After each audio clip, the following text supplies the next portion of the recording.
Searching for commonalities, building dialogue among cultures and faiths are only the beginning of what took place at our next book event. Dr. Jill Caroll is the Associate Director for the Bonyuk Center for the Study and Advancement of Religious Tolerance at Rice University, as well as an Associate Adjunct Professor in Religious Studies. Caroll recently published a book titled A Dialogue of Civilizations. Following her numerous trips to Turkey, she would discuss her experiences and the content of the book at a signing in New York. And so after I went to Turkey and saw this movement and was absolutely inspired by what I saw, inspired by the schools, by the commitment to excellence that was there, by the students who were coming out and their commitments, by the families that I just had dinner with or lunches with, and I would ask them, how is it that you learned about these ideas and what touches you in your heart? And they all said the same thing, basically. They all said, somehow they came to know of the ideas of Fethullah Gulen, and they came to believe that they themselves had to make a commitment to dialogue, and that they had to make a commitment out of love. They talked a lot about love. How hokey and corny is that? But it's love, though. Love is like not as a feeling, but like as a commitment, as a force in your life. And they spoke about it in that way, and I was very much confronted with my own cynicism and the way in which I had become cynical, the way in which I had come to not be as excited or as believing that really you can transform the world by simply loving people and showing kindness and opening your heart and being a good neighbor and being a good friend and being a good person. And so I thought, this is very interesting to me. And so that's what I chose to write about. And so when we say dialogue of civilizations, that's what it's about. It's about taking people from very different parts of the world, from very different cultures. They are separated by centuries even, sometimes millennia.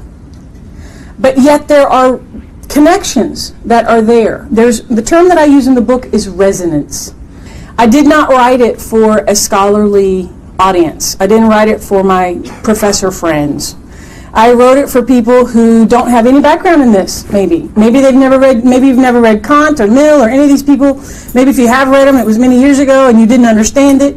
I didn't understand them the first time I read them either. So I didn't write it for a specialist. I wrote it for someone, just a general person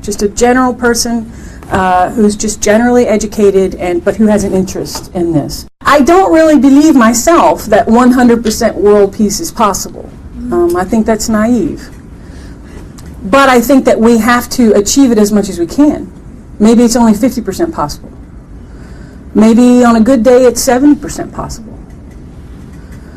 Well, then we have to throw our shoulders into it to achieve it as much as it can be achieved for the good of us and life and our life together. So these are the kind of things that animate me. This is why I get up in the morning. This is why I do what I do. And it's why I wrote this book. I'm here because I'm excited about the book that Dr. Caroll has written, and I'm optimistic and hopeful that the book can have an impact on the way that people think about the future that we're all going to share living in this world together. I think this is a great chance that we all have, especially you as the younger generation, that we that lived through the wars, that we will live in peace together. That's all I can hope. Nothing is inevitable when it comes to human relationships. We have a say about that. We as human beings can decide. Are we going to live in conflict with each other, or are we going to live in relationship? And we get to choose that.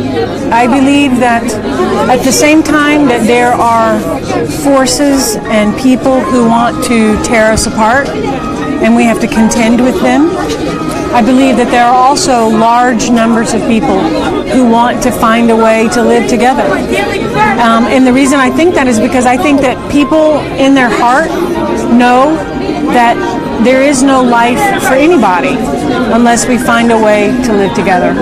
And so I'm optimistic. I think that we can do it.